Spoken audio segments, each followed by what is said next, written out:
حضرت عثمان غنی شہزادے تھے، دولتمند باپ کے بیٹے تھے، رئیس اعظم تھے۔ امیروں کے بچے نازک مزاج ہوتے ہیں، موڈ کے مالک ہوتے ہیں۔ بہت بڑے رئیس تھے، پر عشق لگا سی کھیڈاں کھیڑ دی تو پھر کھیڈاں بھول گئیاں۔ گجل پایا سی یار دے ویکھنے، پھر او دی یاد وچ روندیاں ہی ڈل گئیاں۔ حیدر شاہ اس گلی کدے نہ رول دی، پر ان تے رول دی 4-5 دن کے بعد مدینے آئے، سفر پہ گئے ہوئے تھے۔ حضور کے پیچھے نماز پڑھی تو محبوب کے چہرے پہ ذرا نکاہت ہے، کمزوری ہے۔ حضرت بلال کو ملے، کہنے لگو بلال میں 4 دن بعد رہا ہوں، حضور کے چہرے پہ کمزوری کیوں ہے؟ جناب بلال کہنے لگے جا گھر جا کے پوچھ لے۔ کہتا میں نے دروازے پہ دستک دی، سیدہ عائشہ صدیقہ اندر سے بولی کون ہے؟ میں نے کہا اماں جی غلام ہوں عثمان، میں 4 دن کے بعد آیا ہوں تو چہرے پہ بڑی کمزوری ہے۔ فرماتے جناب عائشہ ہچکی لے کے روئی، کیا ہوا؟ تو کہنے لگی عثمان 4 دن ہو گئے کونین کے مالک نے روٹی کوئی نہیں کھائی، ایک پیالہ دودھ کا ایک کھجور۔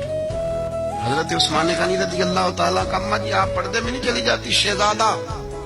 شہزادہ دوڑے گئے، گھر سے اناج کی بوری کندھے پہ رکھی، ہر چیز اٹھائی۔ غلام کہنے لگا مجھے دے دو، 20 نوکر ہیں گھر میں۔ فرمایا نہیں یہ میری ڈیوٹی ہے، میں نہیں کرنی۔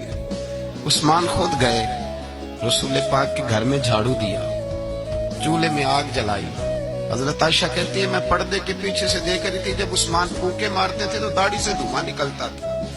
اور عثمان جس نے پانی کا پیالہ بھی خود نے پیا تھا، اس نے سالن پکایا، پھر روٹیاں پکائیں تو ہاتھ جلے۔ کھانا پکا کے اور دسترخوان لگا کے مسجد میں حاضر ہوئے، کہا محبوبہ اگر مہربانی کریں تو گھر نہیں آتے؟ حضور تشریف لائے، اور جب پہلا لقمہ تالا تندور ہڈاں دا بالن کیسی ہاواں نال تپایا، کپ کپ مکھیاں پیڑ کیتے، اتو عشق پلے تھن لایا، تن دی ہانڈی من دا سالن، اتو لون صبر دا پایا۔ غلام فریدہ میں ساری تیری، تینوں وجہ یقین نہیں آیا؟ کہا محبوب یہاں بیٹھے تو صحیح، یہاں بیٹھے تو صحیح۔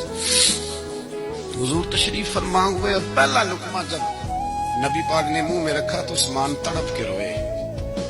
600 دینار نیچے رکھے، یا رسول اللہ میں نے دولت کو آگ تو نہیں لگانی اگر تیرے کام نہ آئے۔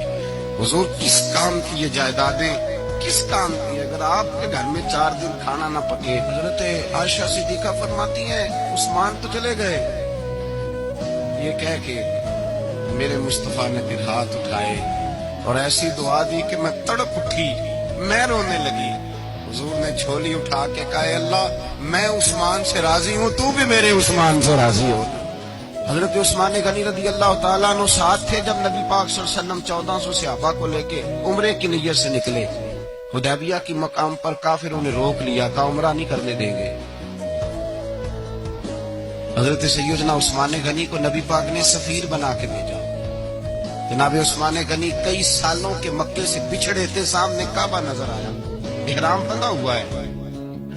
جب سفیر بن کے گئے تو ابو سفیان کہنے لگے عثمان ہم تیرے رسول کو تو ابھی عمرے کی اجازت نہیں دیتے، باقی لوگ تو نہیں آتے، وہ سامنے کعبہ ہے، وہ حجر اسود ہے، وہ سارا کچھ ہے، طواف کرنا ہے تو کر لو، استلام کرنا ہے تو کر لو، اگر تم نے کعبے کے اندر نماز پڑھنی ہے تو پڑھ لو، صفا مروہ کے پھیرے لگاؤ، تمہیں اجازت ہے۔ جناب عثمان غنی فرمانے لگے قسم ہے رسول کی زلفوں کی، جب تک میرے مصطفیٰ طواف نہیں کریں گے عثمان بھی کوئی نہیں کرے گا۔